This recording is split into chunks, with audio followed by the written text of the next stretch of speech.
میرے عزیزوں، مسلمانوں میں یہ رواج ہی نہیں ہونا چاہیے کہ اٹھ کر کے پوچھتے رہیں روزہ ہے کہ نہیں ہے، روزہ ہے کہ نہیں ہے۔ مسلمان ہے تو روزہ ہے، اور یہ کوئی آپشنلی عبادت نہیں ہے کہ 4 رکھ لیا 2 نہیں رکھا، آپشنلی نہیں، یہ فرض عین ہے۔ ایک روزے کو چھوڑنے کا گناہ فرمایا گیا 600 سال تک اسے دوزخ میں رکھا جائے گا، 600 سال تک۔ یہ معمولی چیز نہیں ہے، اور جن کے پچھلے روزے قضا ہو چکے ہیں معاف نہیں ہوں گے، تھپڑ مار لیں گال پہ، توبہ توبہ کر لیں، معاف نہیں ہوں گے۔ توبہ تو کرنے کے ساتھ ساتھ قضا بھی کرنا ہوگا، جب موقع ملے سال بھر میں اپنے چھوٹے ہوئے روزوں کو واپس کرنا ہے۔ اس کی اہمیت میں آپ کو بتا دوں، ایک روزہ اگر جان بوجھ کر کے کسی نے توڑا یا چھوڑا تو جانتے ہیں اس کا کفارہ کیا ہے؟ اس کا کفارہ یہ ہے کہ اس کے بدلے میں دوسرے دنوں میں 60 روزے کنٹینیو رکھے۔ رمضان کا ایک روزہ پورا کرنے کے لیے 60 روزے رکھنے پڑ جائیں گے۔ ہاں، اگر کسی عذر کی وجہ سے، کسی تکلیف کی وجہ سے چھوڑا تھا، بیمار تھا یا سفر میں تھا یا تکلیف کی شدت تھی، اس وجہ سے روزہ چھوڑا تھا، تو اس کے بدلے میں ایک روزے کی قضا ایک ہی روزہ ہوگی۔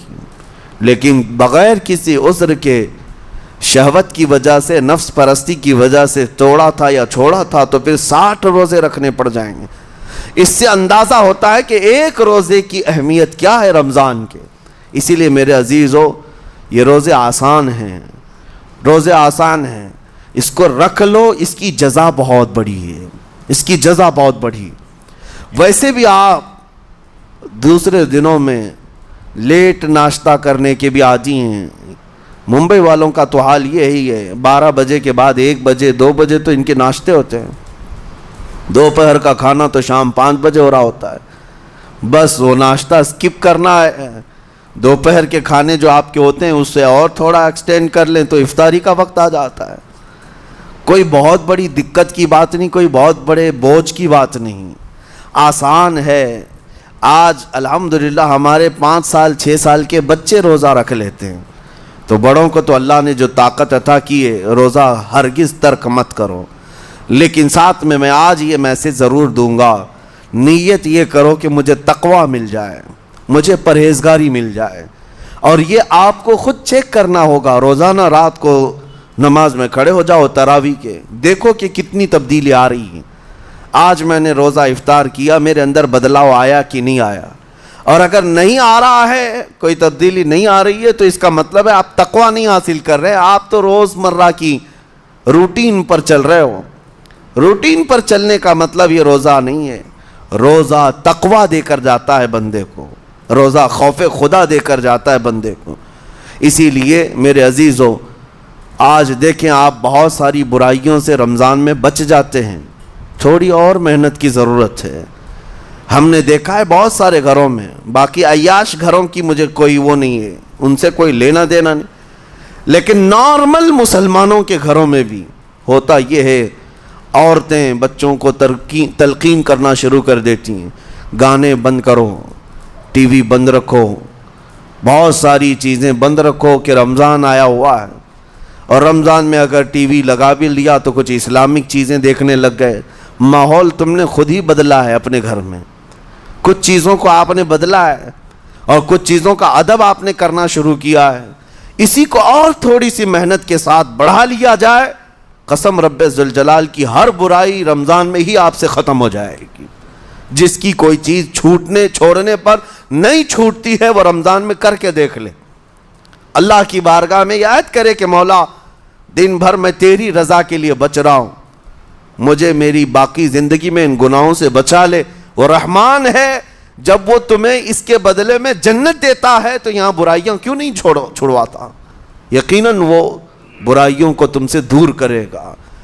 قرآن کا فرمان عالی شان، لعلکم تتقون، اسی پر میں نے آپ کے سامنے بات رکھی ہے۔ روزے اس لیے فرض کیے گئے ہیں تاکہ تمہیں تقویٰ مل جائے، پرہیزگاری مل جائے۔ بعض لوگوں کو دیکھا گیا ہے رمضان المبارکہ میں بھی وہ اپنی بری حرکات سے باز نہیں آئے، ان کی روٹین ویسی ہی جاری رہی، نعوذ باللہ نظروں کی خطائیں بھی باقی رہیں، اور سب سے بری چیز یہ ہے کہ رمضان میں شیطان کی نیابت اگر کوئی کر رہا ہوتا ہے تو تمہارا یہ موبائل فون ہے۔ اکثر لوگ یہ سمجھتے ہیں کہ اس موبائل فون کو ہم استعمال کرتے ہیں تاکہ ٹائم پاس ہو جائے، روزہ کا وقت قریب آ جائے۔ اس ٹائم پاس کے چکر میں تم کیا کیا دیکھتے رہ جاتے ہو اور کہاں تک یہ چیزیں پہنچاتی ہیں تمہیں اندازہ بھی نہیں ہوتا، احساس بھی نہیں ہوتا، تو تمہاری رہی صحیح عبادت کو بھی یہ ہضم کر جاتا ہے، کھا جاتا ہے۔ اس کے استعمال پر اگر کنٹرول ہے تو خوب استعمال کرو، لیکن کنٹرول نہیں ہے تو اے نوجوانوں اس کا بھی روزہ رکھو، اس انٹرنیٹ کی بلاؤں سے محفوظ ہو جاؤ۔ اس لیے کہ بہتوں کو میں نے دیکھا ہے ان کے دن بھر اور رات بھر رمضان میں سوشل نیٹ ورکس پر مصروفیت ویسی کی ویسی ہے جیسے دوسرے دنوں میں تھی۔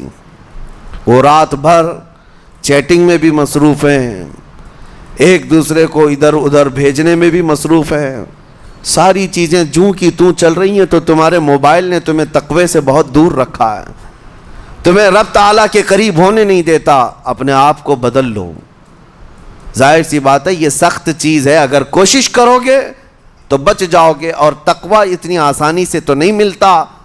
اپنے آپ کو سٹرگل کرو، انشاءاللہ العزیز دل پاک ہو جائے گا، پھر آپ کو اپنی زندگی کے اندر جو اجالے نظر آئیں گے وہ خود آپ محسوس کریں گے، آپ محسوس کریں گے۔ گناہوں کے اندھیروں نے دل پر ایسی کالک رکھی ہے کہ آپ کو کچھ بھی یہاں پر سمجھ میں نہیں آتا، ورنہ نمازوں کا لطف ایسا ہے، قرآن کا مزہ ایسا ہے، جسے یہ لگ جائے دنیا کی کوئی نعمت اس کے سامنے ہیچ نظر آتی ہے، کوئی چیز اسے اچھی نہیں لگتی، لیکن کب؟ جب اسے تقوی کا اجالا حاصل ہو جائے۔ میرے عزیزو، اللہ کریم کی بارگاہ میں دعا گو ہوں، مولا قدیر و جبار ہم سب کو تقوی و پرہیزگاری عطا فرمائے، اور ہم سب کے روزوں سے اللہ تعالی ہمیں پرہیزگاری عطا فرمائے۔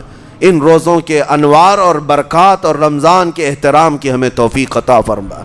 مولا کریم تیری خشیت سے اور تیرے خوف سے آنکھیں جو بھیگتی ہیں ان آنکھوں میں ہمارا شمار فرما دے، تیرے یاد میں رونے والے بندوں میں ہم سب کو شامل فرما۔ وصلی اللہ تعالی علی خیر خلقی محمد وآلہ واصحابہ اجمعین، وآخر دعوانا ان الحمد للہ رب العالمین۔ السلام علیکم۔